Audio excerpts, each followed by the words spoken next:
You are several people at once, I think. I've been fortunate in that I have been able to be involved with other areas as well. Up until 2009, I had worked quite regularly in a private law firm in New Philadelphia, Johnson Urban and Range, in which we had covered a general area of civil matters for people.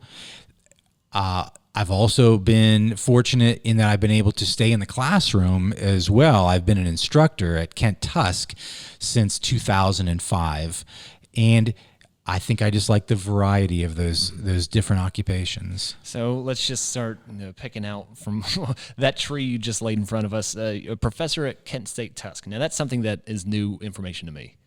I have. I've been there for a while. I've been there since 2005. Apparently, you weren't at Kent Tusk,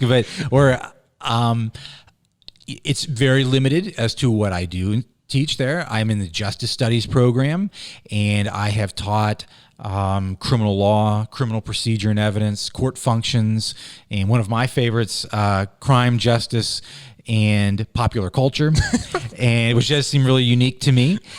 It has been a great opportunity. I have a real fondness for the Kent Tusk campus, and I think it's been a good match. So, were you the Quaker cinema owner before you became the teacher of crime, justice, and pop culture, or after? I was which inspired which? Yeah, I was the movie theater owner before I was given the opportunity to teach the class, but I think the class probably existed before all of that. This is not something that I came up with. It's you could take the same course at Kent State, although I'm guessing the instructor is probably not a lawyer and a movie theater owner at Kent, but could be.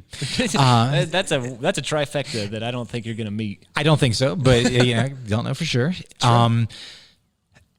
The movie theater really parallels my career as a lawyer. It started when I was just at the tail end of college.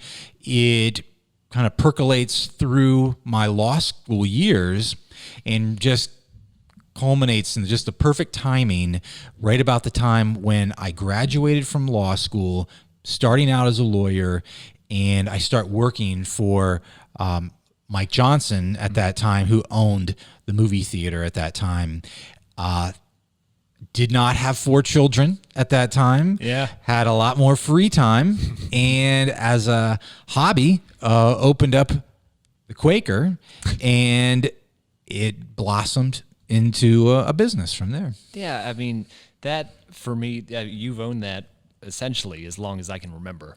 It will be 23 years coming up, our anniversary.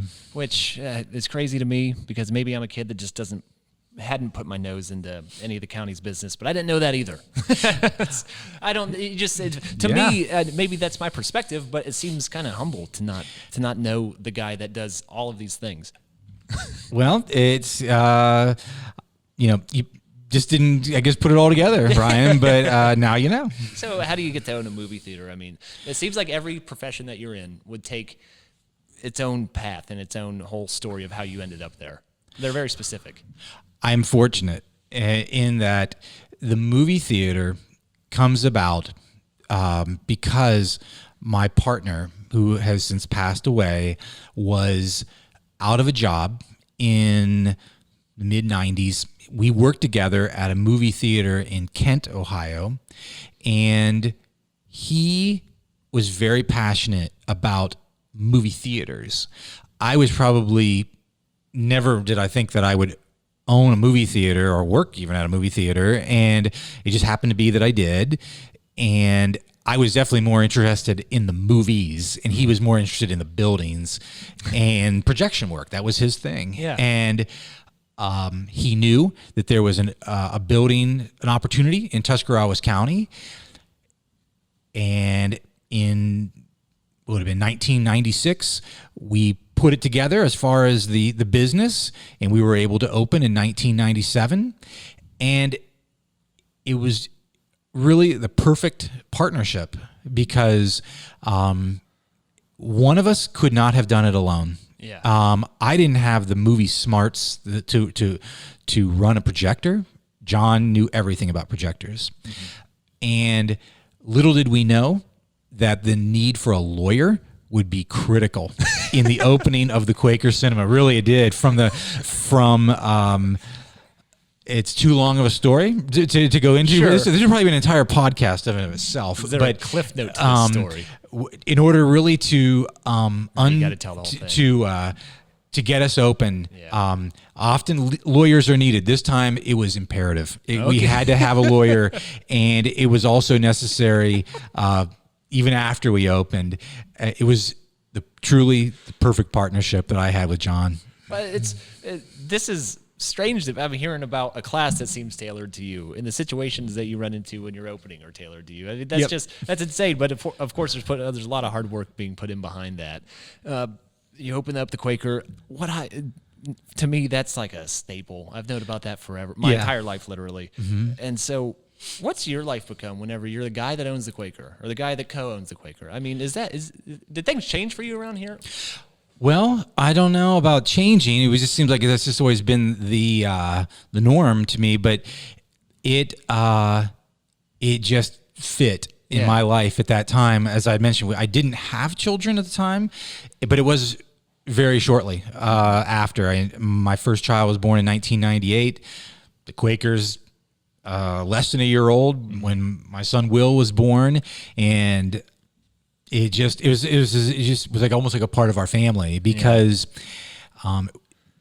there was no better means of entertaining them than taking them to the movie. They had their run of the popcorn and drinks, and watched every single family film from 1998 to the present. So it just fit our family like a glove. Your resume goes deeper. Does having the Quaker begin, or did you already have this love for community? Because there's a lot of areas that you're making a lot of progress on, like the I don't know. living here side. I mean, do you have a timeline for that, or have you always just been a community guy? Well, that would probably be the first time I really had the opportunity to be, I guess, invested in the community. I wouldn't say that I was that way as a high school student at New Philly so much. Yeah. But I've heard that said, a few times, and I kind of makes you think about it a little bit more. And I would say it probably would go back to I had grandparents that were very much invested in the local community, would be quick to want to show off aspects of the community. And I think it probably is traceable back to them. Yeah. But it really does kick off, probably gives me the platform which to do that with the Quaker.